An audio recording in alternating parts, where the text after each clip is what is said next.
Hello, this is Pastor French bidding you welcome to another segment of Daily Bread. I heard something on a talk show today on the way to the office that I thought was worth passing on to you. When I arrived at my office, I went to my computer to see if I could verify what I had heard on the show. I found that the story is valid, and I read more of what it was about. It is indicative of the times in which we live. The story was about Yale University and a decision they made recently that concerned conservative Christian students enrolled in the school.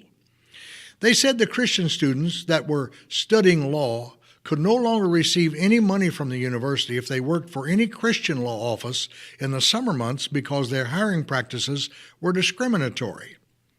The decision was precipitated when an attorney from the Alliance Defending Freedom, or ADF, a prominent Christian legal group, was invited to speak on campus about the Masterpiece Cake Shop case by the Yale Federalist Society, a group on campus known as Outlaws, who are LGBTQ organization, were upset by this and complained to the university board. Their contention was that it wasn't fair for the university to give stipends to students who work for Christian law firms during summer because they discriminate against LGBTQ students. The board voted unanimously in favor of not giving Christian students working for firms such as the ADF any more funds. I relate this story simply to show the direction that institutions of higher learning are going in America. To illustrate this, we need to look at their beginnings. Yale was chartered by Connecticut Colony. The collegiate school was established by clergy to educate congregational ministers and was originally restricted to theology and sacred languages. It looks to me like they have gone a long way away from their roots. They are now discriminating against Christians in favor of the LGBTQ. In the book of Proverbs, chapter 14, verse 34, we find this admonition: righteousness will exalt a nation, but sin is a reproach to a people. The Hebrew word for sin used here means an offense. It's an offense to Jehovah, the one who created all things according to his will, not man's. When we commit an offense against the state or government and are caught, we are taken before the court and tried. If found guilty, we are sentenced to whatever punishment the crime calls for. I know we don't think of it as sin, but that is exactly what it is. We could just as easily say we have sinned against the state or government. One day we will all stand before the highest court there is and give an account of our lives.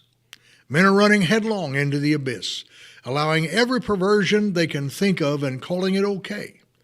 The prophet Isaiah told us that there would come a day when men would call good evil and evil good. I think we have arrived at that day. It is interesting what those two words mean in the original Hebrew. Good means function, and evil means dysfunction. So what we are doing is calling function dysfunction, and dysfunction function. We allow all kinds of perversion and make laws to protect them. If you just disagree with them, you are labeled a hater, bigot, and in some instances, businesses are sued because of so-called discrimination. Just for the record, I can disagree with someone without hating them. So there are a lot of people I disagree with that I don't hate, nor would I discriminate against them. However, I would not hesitate to tell them they are wrong. There are a lot of politicians I disagree with, but I don't hate them. From what I see, most of the hate is coming from the other side.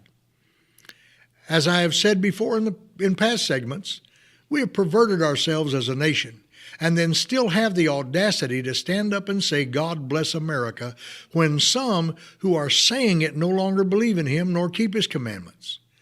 If we want Jehovah to bless us, then we need to repent and turn back to him. Then we would be able to say as David, the Lord is truly our shepherd. Thanks for watching, and until next time, remember, give love, give life, give Jesus.